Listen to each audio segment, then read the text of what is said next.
Welcome back to As Goes Wisconsin, locking in for hour two with Joseph Hecky and Jane Matnair. Greg's on the big board, and we've got a very special guest this hour who we'll get to in just 1 second. First hour, we talked about the chaos in Washington, D.C. yesterday. Of course, there's been some chaos here in Wisconsin as well. Yes. And so to join us to discuss some of that and some of the solutions, perhaps, when it comes to strengthening our democracy is former Wisconsin Lieutenant Governor Mandela Barnes. How are you, sir? I am doing just fine. How you doing? We're good. It was quite a day yesterday. Craziness in Washington, a letdown for our Milwaukee Brewers. I was there. Got to get game two. Thanks for joining us, Mandela. Woke up this morning in the Wisconsin Examiner, wisconsinexaminer.com, as commentary from Mandela Barnes. The Freedom to Vote Act safeguards our democracy at a critical moment. This is obviously a timely topic, given what's happening in this country and here in Wisconsin when it comes to democracy. Before we get to the op-ed, before we get to the Freedom to Vote Act, Mandela, I was wondering if you could kind of share with the listeners why you have dedicated yourself now to an organization called Power to the Polls and what Power to the Polls is all about. I don't think I need to tell anybody. You had a lot of options after serving as lieutenant governor, and this is where you're choosing to invest your time. Why is that, and what is Power to the Polls all about? Yeah, well, first of all, I want to say thanks for having me. Second of all, I want to say I hope you've been funny because, you got some shoes to fill. I can't be as funny as Kristen. If I try, it ain't going to go well. He's been very funny, very funny. All right, so I'm here for the jokes, man. Here for the levity. But I will say, the partnership with Power to the Polls may be new, but the cause isn't.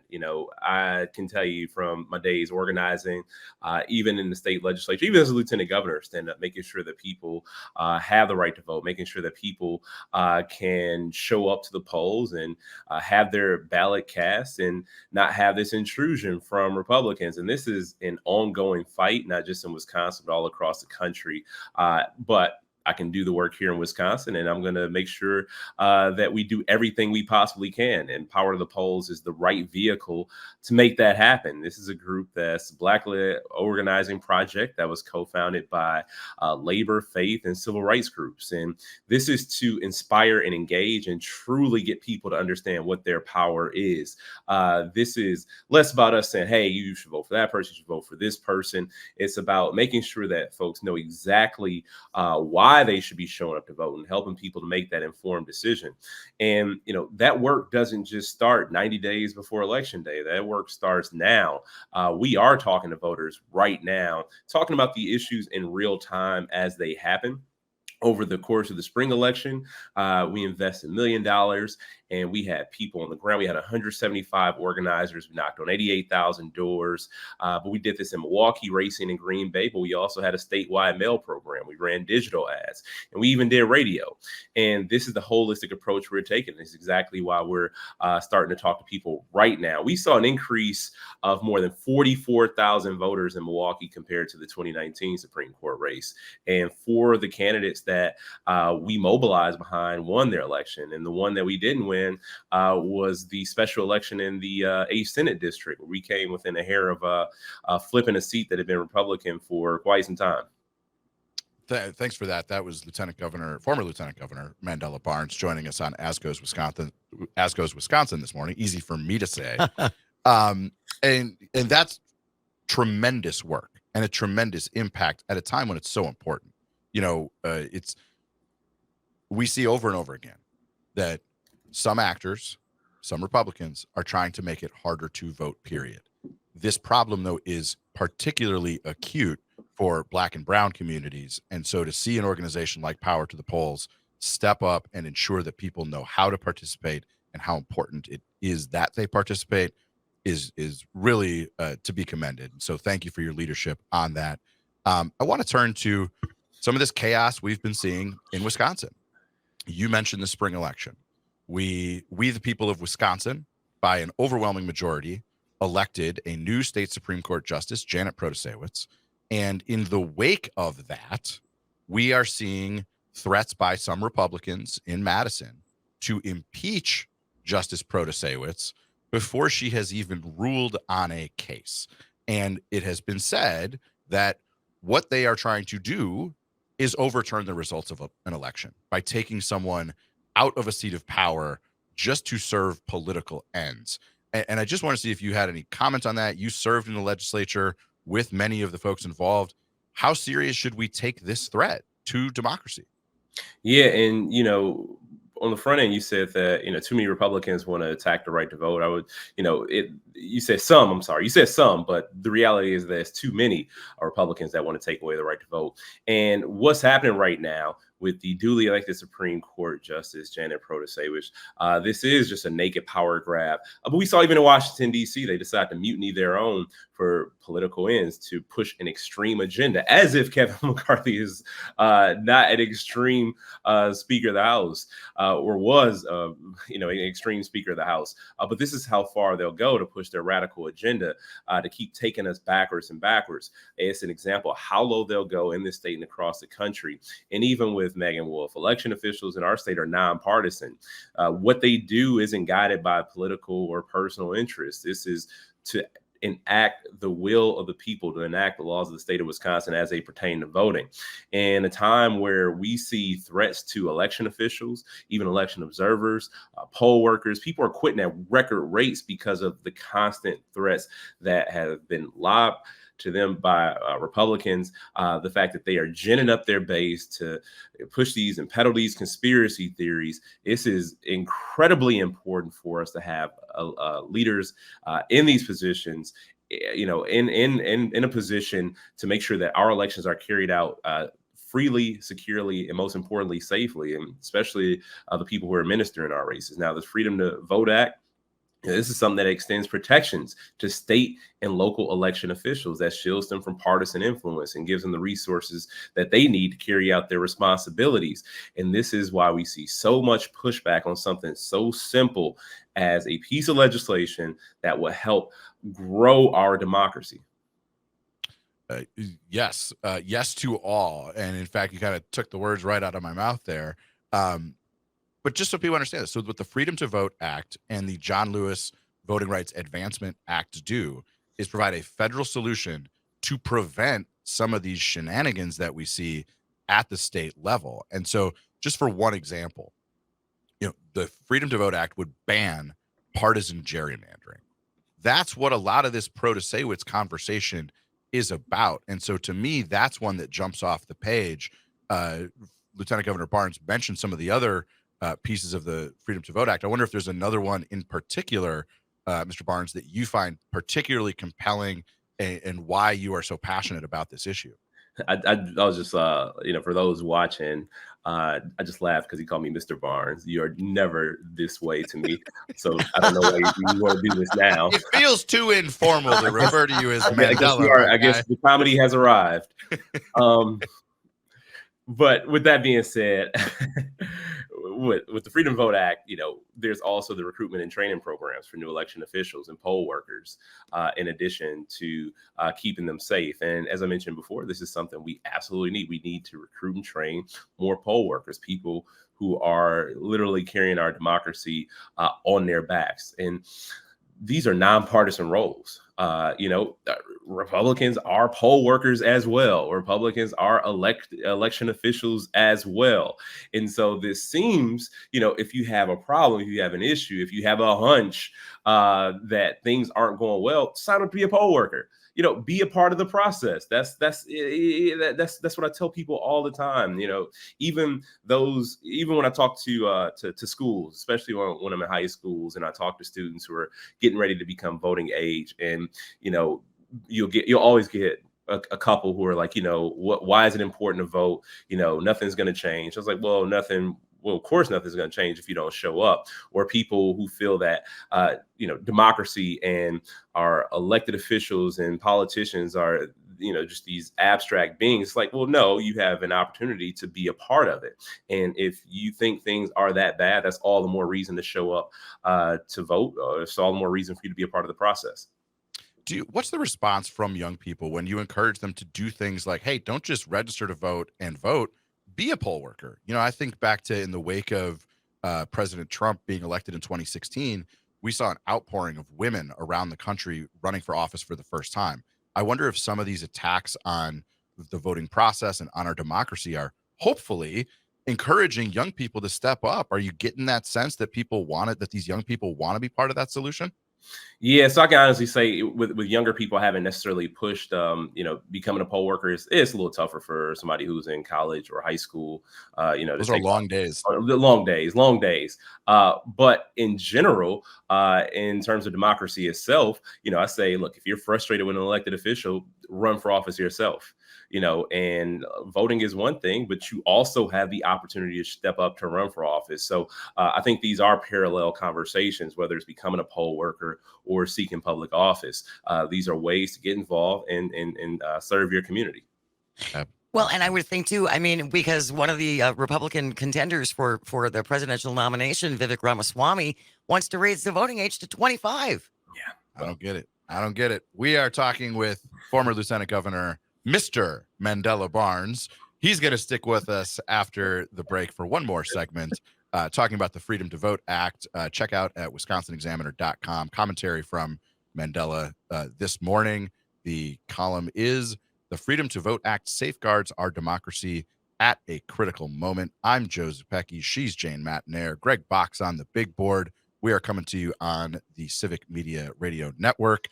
After we wrap up with Mr. Barnes, more calls, more texts. Don't be shy. Let us know what you think, and come on back after the break. Welcome back to As Goes Wisconsin. And Mr. Barnes, I want you to know that this vibe of this music is a better reflection of how I feel about you than calling you Mr. Barnes. We are, of course, speaking with former Lieutenant Governor, Wisconsin Lieutenant Governor Mandela Barnes about the Freedom to Vote Act and how it can safeguard our democracy at a critical moment. That's available at wisconsinexaminer.com this morning. A couple of questions relating specifically to the Freedom to Vote Act and the John Lewis Voting Rights Advancement Act. We saw just this month, maybe it must have been last month, that a judge blocked the use of national mail voter registration applications in Wisconsin. And I'm wondering, Mandela, if you anticipate further attempts like this to block voter registration ahead of next year's elections, and if so, what should state lawmakers, what should federal lawmakers be doing to ensure people across our state can register to vote and participate? I'll tell you, I always expect this stuff, sad to say, but that's why you have to remain vigilant. And anytime we see progress, anytime we experience a victory, we always have to assume that they are going to come back even stronger, or at least attempt to come back even stronger with their attempts to limit our democracy. So with suppressing the vote being, topic du jour for Republicans seemingly every day, it's important for us to do the education work. It's important for us to do the organizing, to let people know exactly what's going on and why these attempts are consistently being made. And with us getting closer to the 24 election, with the importance of that election growing every single day, with the intensity of the election growing every day, especially as they are on the way to nominating, a candidate with multiple indictments. We could be looking at a Republican candidate for president who was the former president, making campaign stops to the courtroom before he goes to a rally, which he's already pretty much doing, raising money off of his legal woes. Now, with that being as it is, the only way we can stop them is through the enactment of federal standards while we have the opportunity to do so. And we need to make sure that we transparently outline the voter registration process. And, this establishes automatic online and same-day registration. This helps improve access to the polls, and it also increases participation. And when we have increased participation, we also increase trust in the process. And the Freedom to Vote Act also calls for universal vote by mail as an option and 2 weeks of early voting. And, we're fortunate here in Wisconsin at this point to have same day registration and to have vote by mail options. But we need to tighten it up so that these provisions can't be impugned by Republicans. That's right. I'm curious, Mandela, what your response was. Republicans have demonized early voting and absentee voting for, a decade at least. And now Glenn Youngkin of Virginia is like, Early voting, it's the way to go. Let's do this. Is that not just hilarious? It is very hilarious.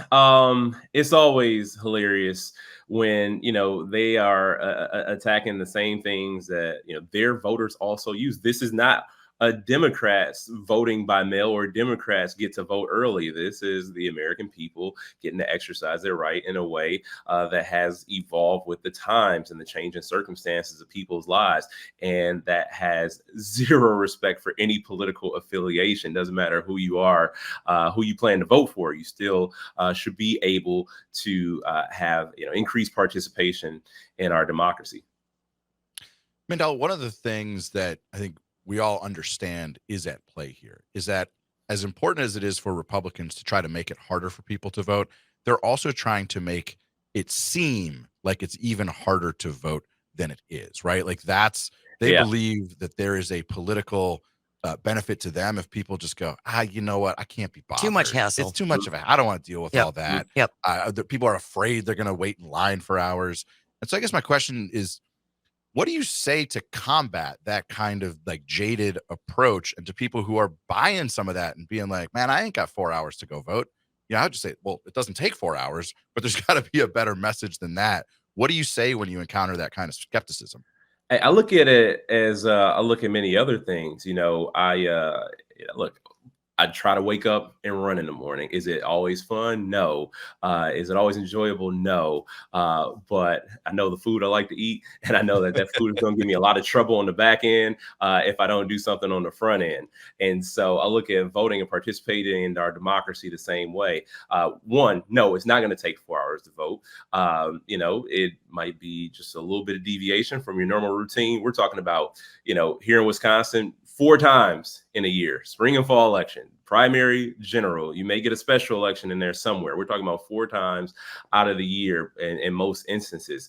And with that being the case, I think that even if you have to spare 20 to 30 minutes, which is still not very likely, even in a presidential election, you don't have to wait 20 to 30 minutes.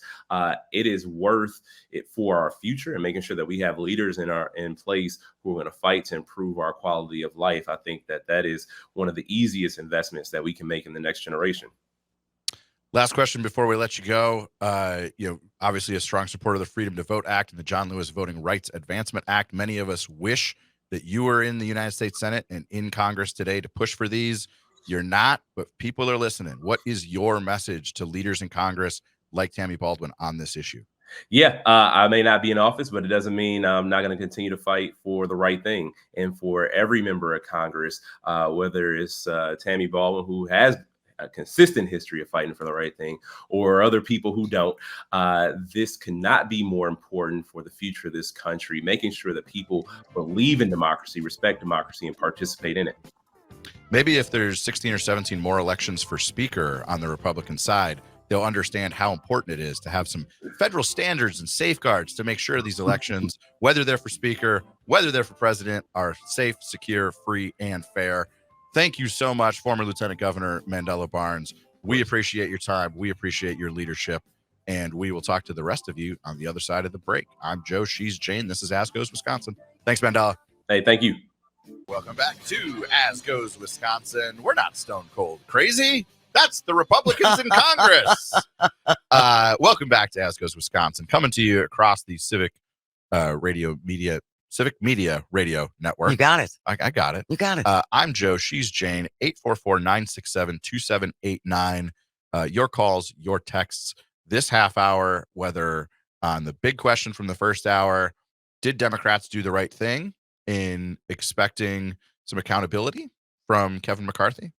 Or on the conversation we had the last half hour with former Wisconsin Lieutenant Governor Mandela Barnes, author of a column this morning in the Wisconsin Examiner. That's wisconsinexaminer.com.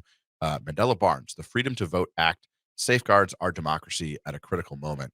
I want to just take a second because I think this closed really strong, and I would encourage people to read the whole thing. But this is a great summary of what Mandela is fighting for and why it's so important. He writes, Wisconsinites are tired of partisan games. They just want their fundamental rights. I'm glad leaders like Senator Tammy Baldwin have answered these calls and remained steady in their commitment. Over the past 2 years, Senator Baldwin has championed legislation that secures our democracy, including both the Freedom to Vote Act and the John Lewis Voting Rights Advancement Act. In a time where toxic election denial and voter suppression divide us, we need lawmakers like her. The landmark voting rights legislation now before Congress ensures that we can hear every voice, count every vote, and allow our democracy to thrive. As we stand at the brink of the 2024 election, there's a consensus, irrespective of party lines, that our voting system needs protection. The Freedom to Vote Act and John Lewis Voting Rights Advancement Act are the answers, and I hope that Senator Baldwin's colleagues join her in her commitment to enact these bills in Congress. When policies reflect the needs of the people, progress is inevitable. It's not about politics. It's about extending people the unobstructed right to choose their leaders. Absolutely. Pretty well said. Absolutely. Wisconsinites don't like cheaters. We're tired of the cheating. We're tired of the gerrymandering, which is exactly what that is. It's cheating. And to a point I made during that conversation, among the things that I think is so interesting and so relevant at this moment is the Freedom to Vote Act would ban partisan gerrymandering, right? Yes, we've got a court case. Yes, we are all hopeful that the court weighs in a way that takes the politics out of this so that politicians stop choosing their voters, right, and voters can start choosing their leaders. And if federally they would enact such a law, a lot of this would be a lot easier.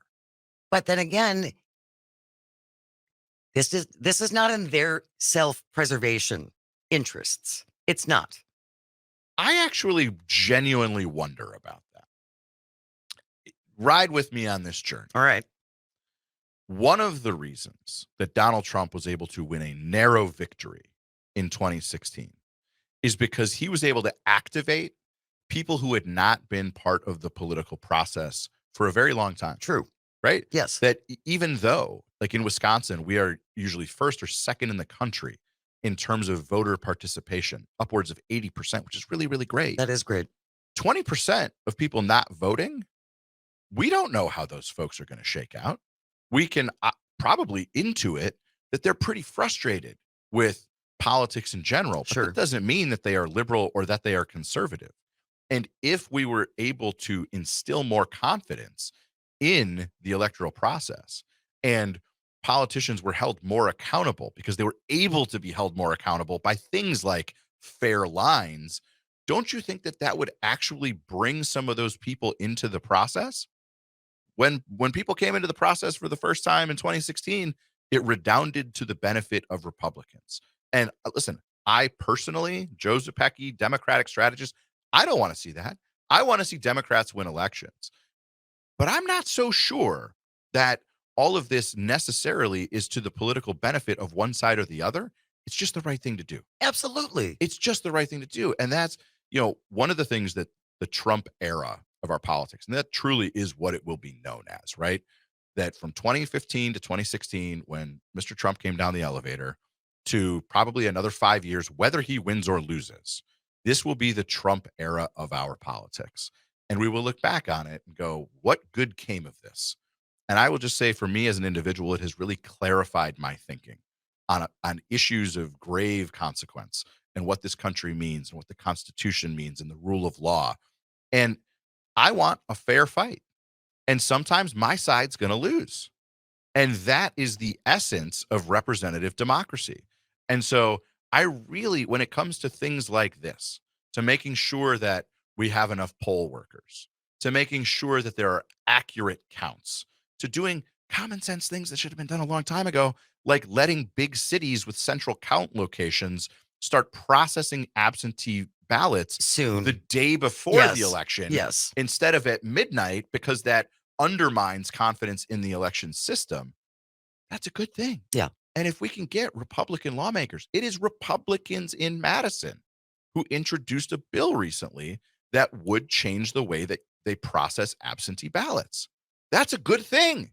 And so I do think there are pragmatic, reasonable Republicans who can look at some of these very common sense, very straightforward things that have to do with strengthening the election system. Maybe we can get them on board. I don't know. Am I being too optimistic on a Wednesday? Compromise is a dirty word. You're weak. You're spineless. It gets you kicked out of the speakership. It gets you primaried. It gets you. You're a rhino. You're a rhino if you compromise. Then how did Joe Biden get a bipartisan vote on infrastructure? And how did he get a bipartisan vote on the CHIPS Act? How did he get bipartisan gun safety legislation for the first time in 30 years? Because they were afraid of Nancy Pelosi? I don't know. Well, no, this is after it. These are the three big pieces of legislation. That's right. After the Republicans took over. That's, so I mean, I don't know. I don't know. What do you think? 844-967-2789. Give us a call. Give us a text. I don't know. It is easy to be despondent and frustrated. So sometimes you have to choose to be hopeful. And that's what I'm choosing today. Because I don't think this should be that difficult. It absolutely. It shouldn't be that difficult.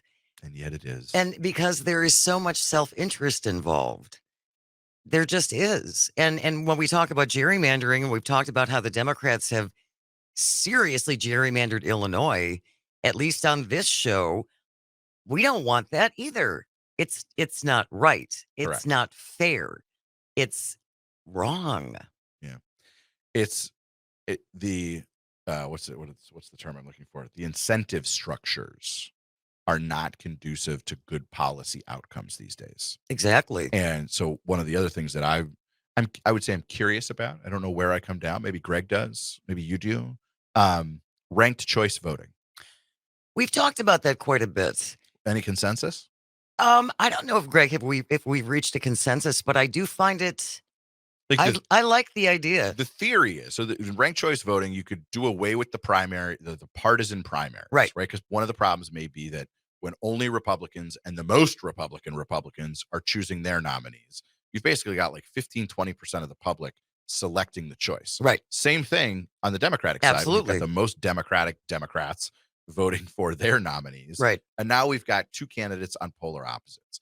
If you throw every candidate, regardless of party, into one big basket, and then you ask the voters to rank them. Which one do you like most to least? And who do you like second most? Who are you willing to stomach, even if they're not your favorite? One of the theory of the case is that could lead to more representatives who are closer to the middle. Instead of fringe. Yeah. Getting rid of the Matt Gaetzes and the Lauren Bobos. And the Paul Gosars. And getting folks who are willing to understand that half a loaf is better than no loaf, right? Who understand that in a negotiation and a compromise, no one's going to get everything that they want. How do you think politicians view ranked choice voting, though? On both sides? I think change is really, really hard, right? People who have succeeded in one system are not going to be necessarily eager. Yeah, let's do this. To throw out the current system.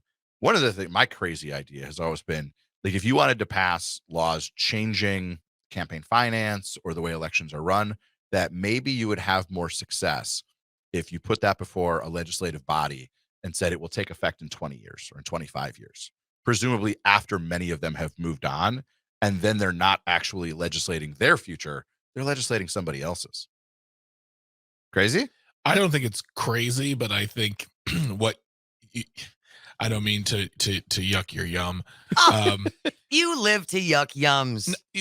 On fun basis, but this is voting. This is serious. I think what could and probably would happen is that you'd have a class of people, not a class, but like a group of people coming in 20 years saying, well, that's the first thing we're striking down. You did it to us. Well, that's fine. We're just going to all come together and just it's gone. I mean, that is a yucked yum. But why should we accept harder conditions than our predecessors had? Right? I don't know that it's harder. Some of it could be easier. For example, on the campaign finance stuff. Listen, if you're like a first or second term member of Congress, I'm here to tell you, they spend hours every day on the phone dialing for dollars. So wrong. That's not fun. And it's not productive. Yeah. I have so many thoughts on extended term limits. So like you say, I would, first of all, Congress members should be 4 years. 2 years is not, especially now with dialing for dollars, You just can't get anything done. So you want the House to go to 4-year terms. Just keep the Senate at 6 and put term limits on both. What about the presidency? Presidency, keep it the same. It's fine. I'm good with that. If we're really getting crazy, I'd say 4 for the House, 8 for Senate, and like 5 for president. Because I think that would 5 terms? no 5 years. 5 years. 5-year term. And then 2 what's the term limit? 2-term max. Okay. 10 years. Because right now, the way it's set up, particularly with the House, is that every 2 years we're in a permanent campaign. Yeah. And campaigning is not necessarily conducive to governing and legislating. Absolutely. And I'm not sure how you unwind those things unless you change some of the frequency with which folks go to the polls. Well, and I think that's part of what exhausts people as well.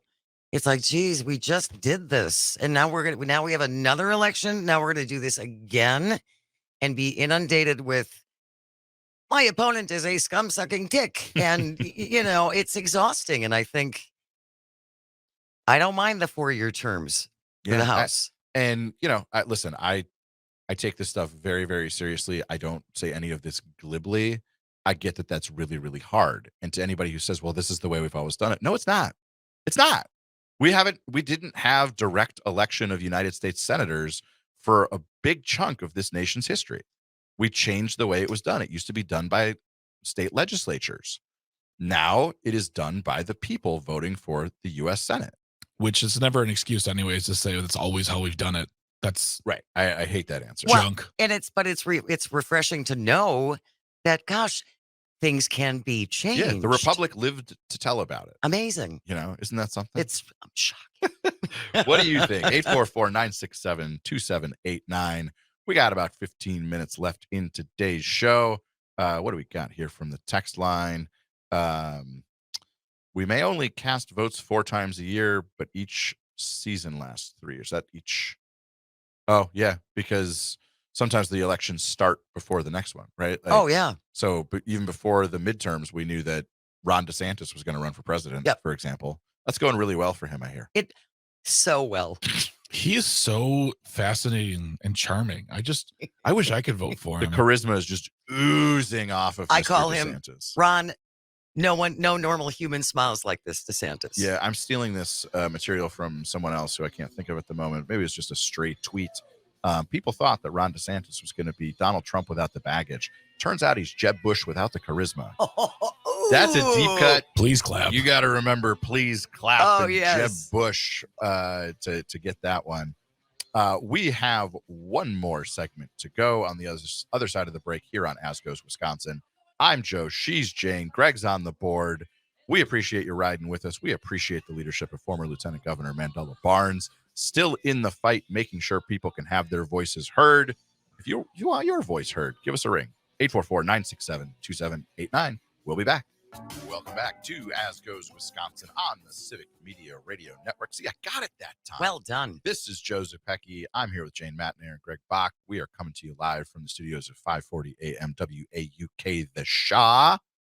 Man, the 2 hours flies by. It really does. How are we almost done here? I know. We got the last break. Last break. Segment. Ready for your calls and texts. 844-967-2789. First up, we've got Ken. Ken, what's on your mind? Well, I just wanted to, there's kind of a both sides do it thing about the gerrymandering because of Illinois, and that's playing by the rules. The House of Representatives under Nancy Pelosi set up a bipartisan redistricting bill, and if 10 Republicans in the Senate would have voted for it, it would be law, and there wouldn't be any of the kind of gerrymandering we're seeing now. So, I mean, the Democrats don't want to do that, but they don't have a choice. Otherwise, they won't have any power in the Congress. So I guess just want to be clear about that. Thanks for that, Ken. Appreciate it, Ken. Yeah, it's an important point. I mean, the rules are what they are. I do think, where I would maybe quibble with both sides ism on this is that the only party that's acting in any kind of good faith and trying to put an end to it is Democrats. Yes. Right. It was, if you needed 10 Senate Republicans to break a filibuster to get that done. It wasn't Nancy Pelosi's fault that, Mitch McConnell and his buddies in the Senate are intransigent. But here we are. Greg, we got somebody else on the line there? Yep, we got Jake from Eureka, California. Jake, what's going on? Oh, I thought it was Jake from State Farm. Hey, how's it going? Yeah, I'd just like to respond to the subject of term limits on members of the House of Representatives. I think 4 years. That's not enough time. I think that 10 years is probably appropriate as far as a term limit on the members from the House. Maybe 12 years on a U.S. senator. And speaking of the Speaker of the House, why don't we just elect them by popular vote? Since if we were unlucky enough to have the president and the vice president both pass away on the same day, it's the Speaker of the House who will become president. Don't we deserve the right as the people to vote as to who that person is going to be? I think every 4 years we should have a new Speaker of the House, and it should be voted on by national popular vote, just like we vote for president. We don't need to get the Electoral College involved in this. Just simply pick the person who wins the most votes nationally every 4 years, and they're Speaker of the House for 4 years. Now, Why not? there's a radical idea. What do you think, Jane? Well, and Not again, another election. We love voting here. but Jake, so who would the nominees for Speaker? How would those nominees be selected that people would be voting on? Because my concern, because my concern is that there was a competition in England to name this boat, Bodie McBoatface. and they named it Bodie McBoatface. So I just want to know I see nothing wrong with this. where these nominees are going to come from. Who's going to pick the nominees? Because otherwise, we're going to end up with 4 humans and a Bodie McBoatface up for Speaker of the House. Yeah, that's a good point. I agree. I don't know, but that kind of reminds me when Houston got their NFL expansion franchise and they let the public vote on it. That's how they got named the Texans by popular. That's awesome. Thanks for the call, Thanks, Jake. That's it.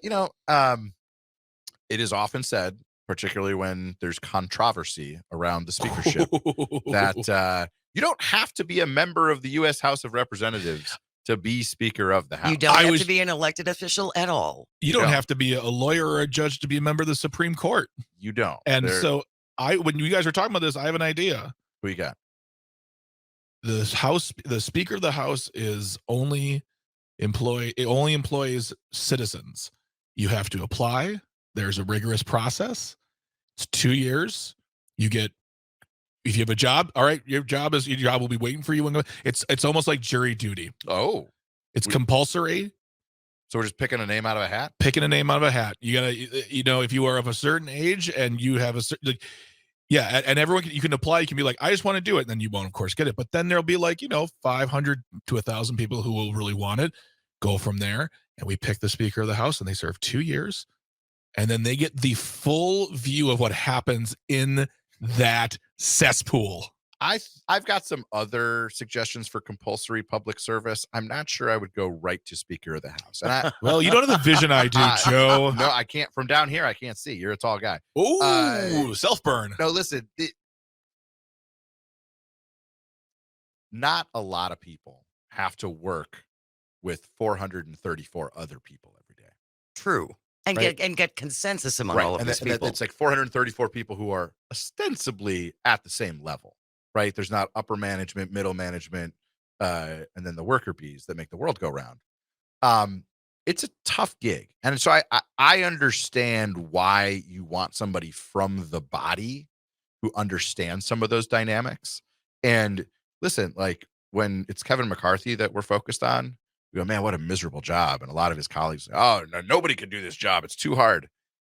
But then I would remind people, Nancy Pelosi, she got it done for a long time. And listen, and I would argue that the Democratic Party has a wider spectrum of represented officials, and she was able to corral that caucus in a way that, in retrospect, looks even better. Right? She was a historic speaker, not just because she was the first woman to do it, but because of how reliable she was and the incredible legislation that she was able to get passed while she was speaker. So it's not that nobody can do it. Maybe it's just that no Republican can do it. I mean, working in Democratic politics like I have and you have, hurting Democrats is cats. It's tough everywhere. And just trying to please everyone and trying to make sure everyone's happy. And it's hard. Yeah. And this is one of the, we'll leave it here for today, that when it comes to what we saw yesterday in Washington, this was perhaps the culmination of a 12-year war inside the Republican Party. Yes. That ever since the Tea Party uprising, you've seen the ouster of John Boehner. You've seen Paul Ryan have to kind of swoop in. You've seen Kevin McCarthy go down in flames. This fight inside the Republican conference has been a long time coming. And I don't think it's going to resolve itself this week. And I don't even know if it's going to get resolved next week. They've got a lot to figure out on their side of the house. In the spirit of service to this country, let's hope that they come to some kind of conclusion, because in like 37 or 38 days, We're back. Yep. got to get the government open. Yep. And, that's just among the challenges we face. Among the challenge we faced today was musical chairs. I was Joe Zupecki in for Jane Matnair. Jane Matnair was here anyways, even though I was in for her, and then Greg Bach was in for her. But we were all here. We figured it out. We did the figure it gang was out. all here. We had a very important listener. Frankie was checking us out. Yes. Got a text from Kristen. We miss Kristen. Can't wait to have her back.